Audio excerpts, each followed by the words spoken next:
It began with an ordinary snowstorm, or at least it began with a snowstorm as ordinary as wet nor'easters ever get, blanketing that quirky, curiously genteel, not quite northern city of Washington, D.C., beneath a silent cloak of heavy, drifting snow.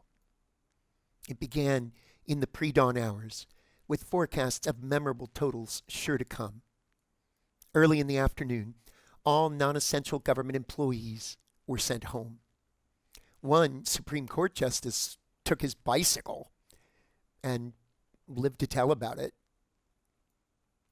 It began as journeys of this sort begin.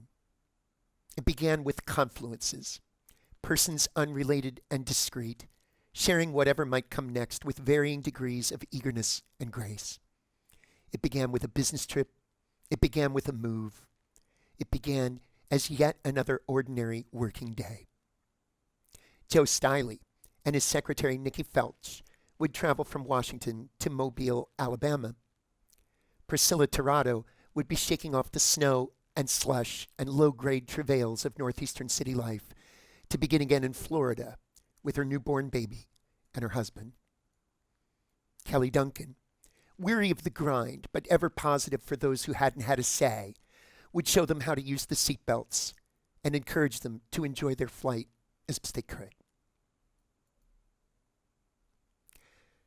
It began as a badly managed loan portfolio and just enough bad luck. Arlen D. Williams, an examiner with the Atlanta offices of the U.S. Federal Reserve, would travel from Washington to close a failing bank in West Palm Beach. He'd carry with him the sting of his own divorce, thoughts about his son, perhaps relive some distant melancholy memory of his glory days as just another officer in training at the Citadel all those many years before. He'd dispatch his job professionally. He'd close the bank. And then perhaps return to thoughts of where life might yet take him from here on. It began with only the world's second budget airline. Founded in 1971 by former executives of Eastern, Air Florida would spend the first 8 years of its existence constrained to operations within that state before deregulation ushered in an era of cutthroat competition nationwide. They would be the first airline to operate a single type, Boeing 737-200s, so as to minimize maintenance and part stocking expenses. They would use young, Florida-based pilots, two of whom would be Captain Larry Wheaton of Miami and First Officer Roger Pettit of Tampa Bay. It began with a man named Roger Rosenblatt, a man whose literary bona fides were beyond dispute before most of his contemporaries had even known that they would write. Youngest housemaster ever at Harvard, director of the freshman writing program when he was 25, Fulbright scholar, Harvard PhD, editor of the New Republic at age 32, columnist for the Washington Post, the McNeil-Lehrer NewsHour, U.S. News, and Time magazine. The last of these, Time, serving as the medium of introduction to a precocious and deeply challenging young boy of 12 years old who would race to the Wallkill Middle School library as soon as Time came out, hoping for another column, even a filler piece stashed somewhere at the back, as long as it was him. It began as a genuinely terrible idea. By all accounts, Larry Wheaton, just 34 at the time, was a terrific colleague and a good friend. Everyone who knew him loved him dearly. His weakness, noted time and time again by check pilots flying at his side, was a fatality for ill-considered and sometimes even dangerous improvisation. Already he had deviated from standard procedure once this day, using the 737's engines to reverse them from the gate.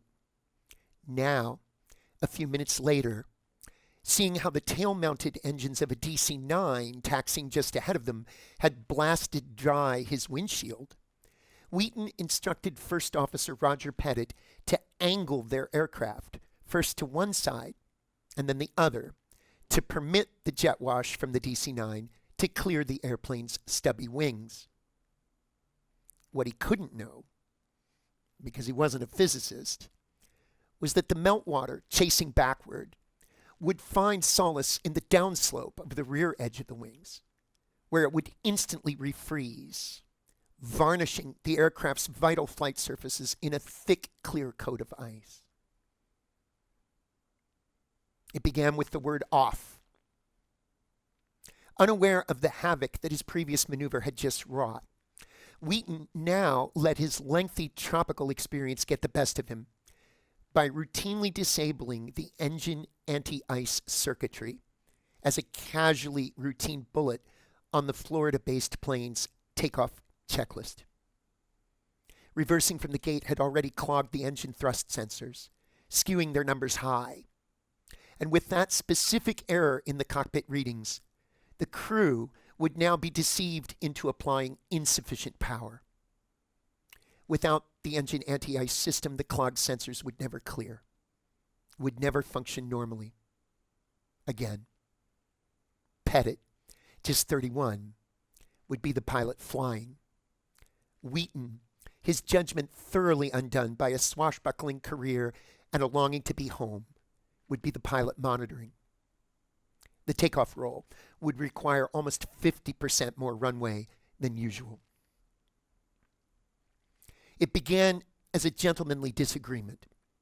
Pettit, convinced the plane wasn't behaving normally, said, "That's not right, is it?" Said it clearly. Said it without preamble. Said it no fewer than 3 times. "Yes, it is," Wheaton responded. "There's 80 knots. Pettit, silent for a long moment, replied, "Well, maybe it is." Thus the takeoff was not rejected, and when Flight 90 left the ground, the ice on the aft portion of its wings caused the lift from farther forward to throw the nose of the airplane high into the sky. The stall warning, an ominous, unmistakable rattling of the control yoke, commenced the instant the main landing gear had left the ground. "Forward, Roger, come on, forward," Wheaton told his first officer, begging him to drop the nose. "Just barely climb." But Pettit was no longer in control. It began as a terrible sensation of descent. Joe Stiley, sitting with Nicky Felch very nearly in the last row, felt his stomach lift in precisely the manner of a roller coaster cresting that first big hill. "You could hear the stick shaker going. The dishes were falling out of the galley and breaking on the floor," Stiley later recounted, before adding simply, "I knew then we were in deep shit." It began back there. It began at the back. And it began. The first point of impact was aft, the fuselage striking what was then known as the 14th Street Bridge, killing 5 stranded motorists by crushing them inside their cars. The tail would detach, and the rest of the plane would then slump forward and downward through the thick ice of the Potomac River, where it broke in pieces and swiftly sank.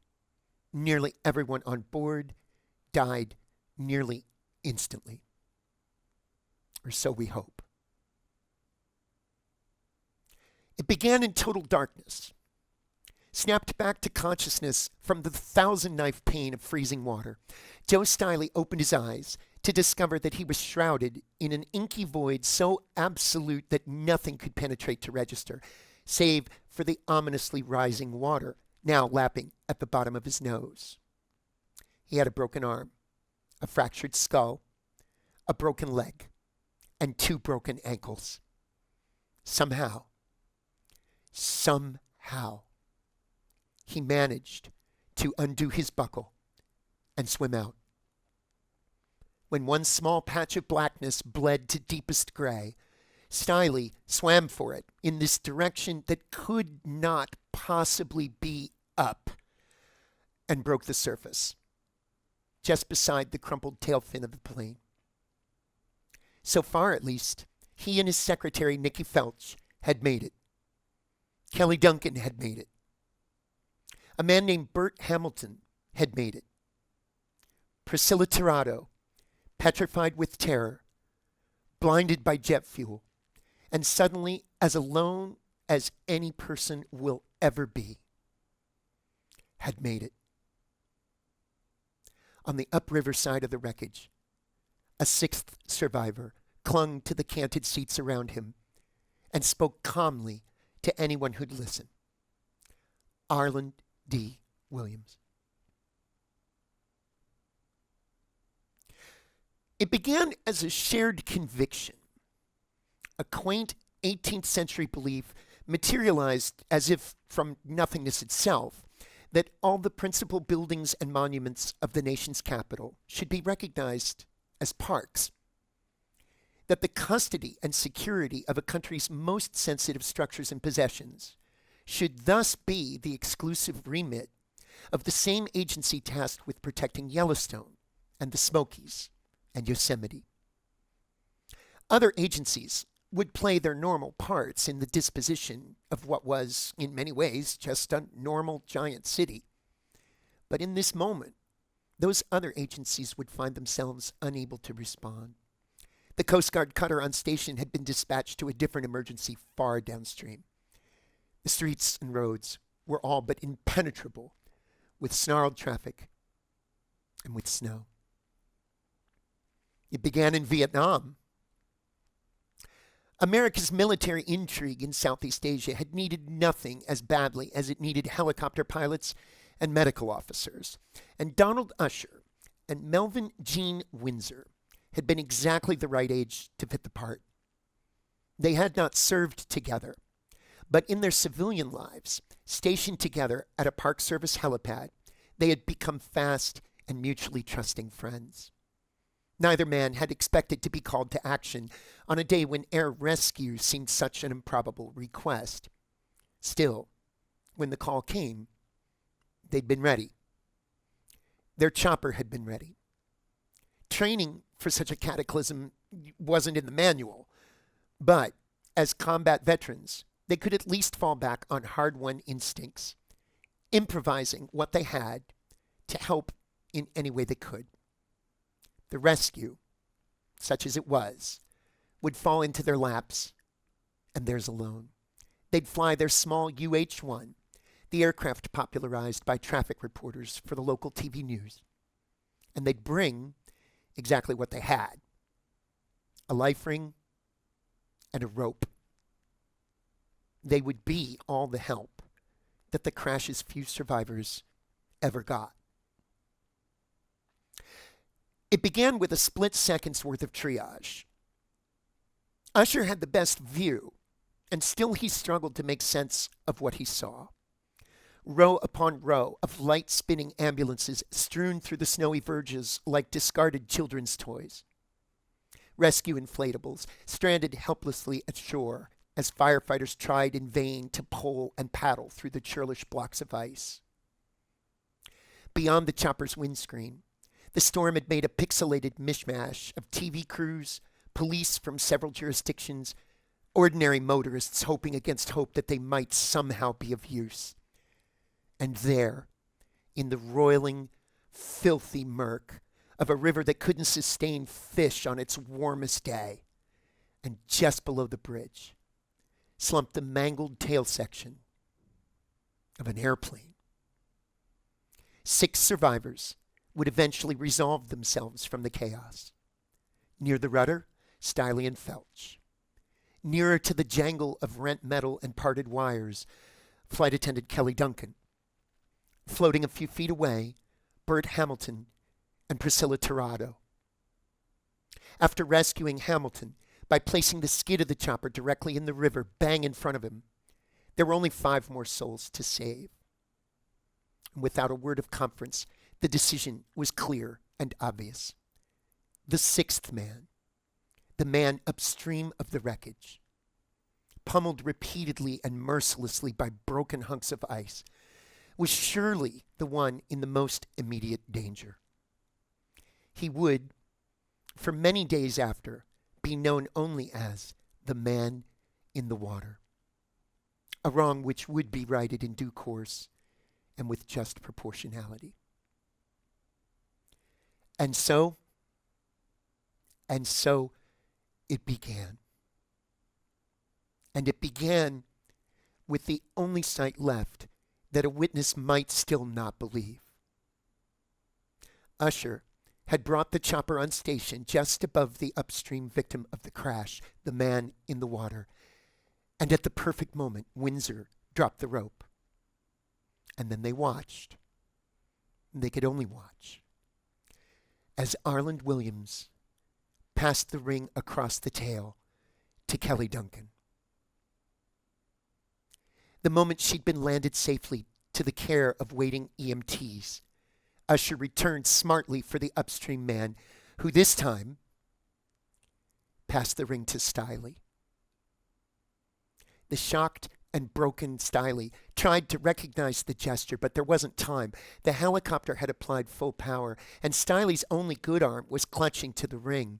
It would take all his strength and fortitude to maintain his grip on Felch, and presently he realized with the panic dread of loss that he could not.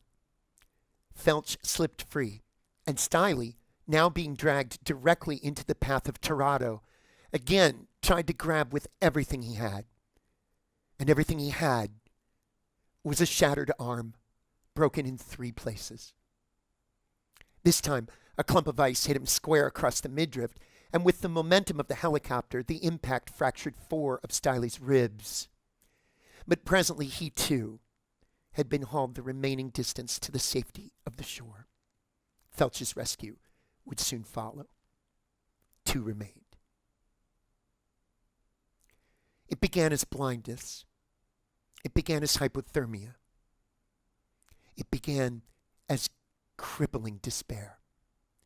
Priscilla Tirado, towed from the temporary shelter of the wrecked tail, now found herself semi-submerged and numbly thrashing in what, for all she knew, could be an expanse of freezing water that stretched halfway to the moon.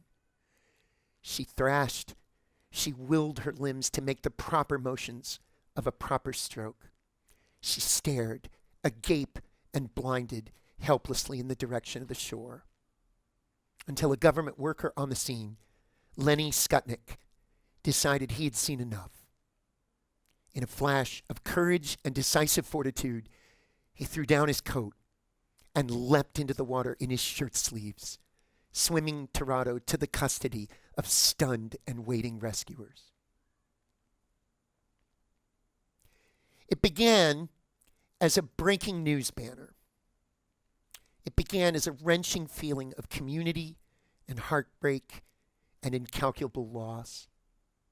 All 3 networks had dropped their dreary daytime programs in order to show everyone the ghastly horror of a clutch of people drowning in real time, so broken and so cold that life and death had long since faded down to fickle shades of gray. The commentators had narrated since almost the moment of first rescue. Now, with the freshness of the story's most intensely poignant moments strobing arc-light hot across their sensibilities, they pivoted to describe Usher and Windsor's last return, telling us about it as it happened. The tale had shifted. The last row of seats had disappeared. The man in the water, the man who had saved the others' lives by passing them the ring, was gone. It began in Roger Rosenblatt's comfortable, if modest, living room. It began with family complaints about disrupted afternoon TV. It began as a sort of vigil, as in so many, many, many other houses across the U.S. and the world. It began with a yellow legal pad and a black flare felt-tip pen. It began as 5 crinkled, handwritten pages. It began as a first draft that stretched well into the smallest hours of the night. It began with a title, The Man in the Water. And it ended with these words.